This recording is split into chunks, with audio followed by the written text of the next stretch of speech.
In a major shift, President Trump now says he believes Ukraine can retake all of the territory it has lost to Russian forces. And Jimmy Kimmel returned to his late-night show last night. Good morning, I'm Corva Coleman from NPR News, and here are today's top stories. Trump administration officials say there has been a shooting at an immigration and customs enforcement facility in Dallas. Acting ICE Director Todd Lyons spoke to CNN this morning. We had great support from locals on the ground that are helping us look for the active shooter. Like I said, right before I just walked on set, I got word that the shooter is down from a self-inflicted gunshot wound. Dallas police now say 2 people were transported to the hospital with gunshot wounds. 1 victim died at the scene. Late-night host Jimmy Kimmel was back on TV last night. ABC had suspended his show over comments he'd made after the killing of conservative activist Charlie Kirk. NPR's Mandalit Del Barco has more. During his monologue, Kimmel thanked supporters around the world, even those he doesn't often agree with, for rallying to defend his free speech rights. Kimmel also explained the comments that got him suspended. You understand that it was never my intention to make light of the murder of a young man. I don't think there's anything funny about it. I posted a message on Instagram on the day he was killed, sending love to his family and asking for compassion, and I meant it, and I still do. Kimmel praised Erica Kirk for saying she forgives her husband Charlie's alleged murderer. President Trump on social media threatened ABC for allowing Kimmel to return, but on his show, the comedian continued to mock Trump. He did his best to cancel me. Instead, he forced millions of people to watch the show. That backfired bigly. Kimmel said he worries about other late-night hosts who have been canceled or could be soon. Mandalit Del Barco, NPR News, Los Angeles. President Trump says he now believes that Ukraine can retake all of its territory with the help of Europe. He called Russia a paper tiger. Trump met with Ukraine's president on the sidelines of the UN General Assembly, as NPR's Michelle Kellerman reports. President Trump says he thinks Russia's economy is in big trouble and Ukraine could win back its territory, in his words, in its original form. He made the comments in a social media post after meeting with Ukrainian President Volodymyr Zelensky. Zelensky told the UN Security Council that he and Trump talked about a few good ideas. And we expect America's actions to push Russia toward peace. Moscow fears America and always pays attention to it. Zelensky blasted Russian President Vladimir Putin for not coming to the United Nations and accused the Russian leader of prolonging the largest war in Europe since World War II. Michelle Kellerman, NPR News, the United Nations. Defense Secretary Pete Hegseth has dissolved a Pentagon committee that provided recommendations and advice for women in the U.S. military.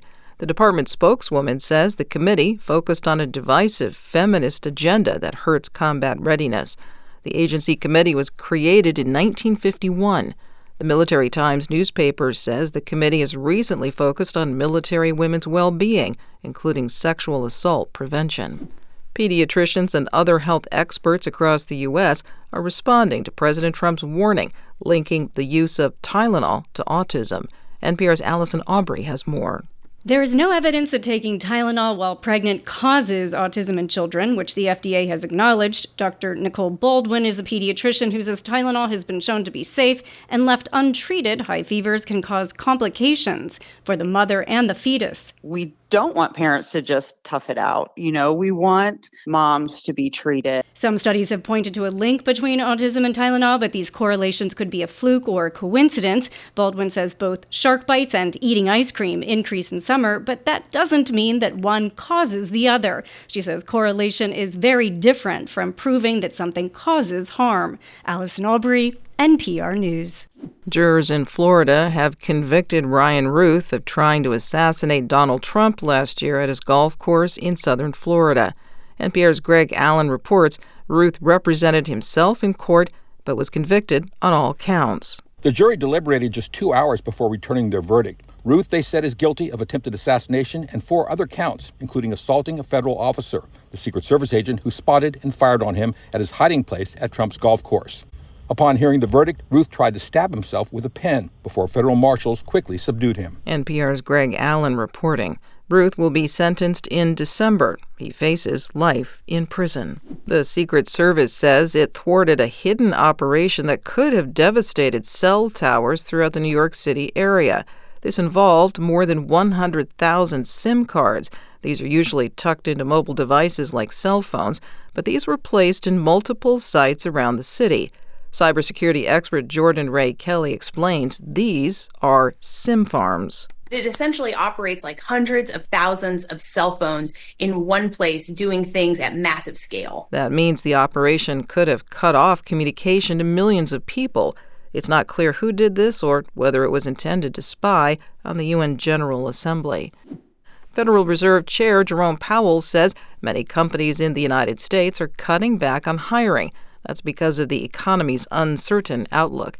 NPR's Scott Horsley has more. Hiring slowed to a crawl over the summer, and the Fed hopes to prevent a sharper slowdown by cutting interest rates.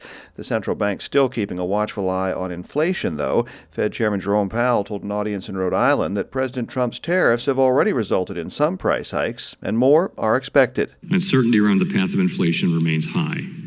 We will carefully assess and manage the risk of higher and more persistent inflation. We'll make sure that this one-time increase in prices does not become an ongoing inflation problem. On average, members of the Fed's rate-setting committee expect to cut interest rates by an additional 0.5 percentage point by the end of this year. Scott Horsley, NPR News, Washington. This is NPR.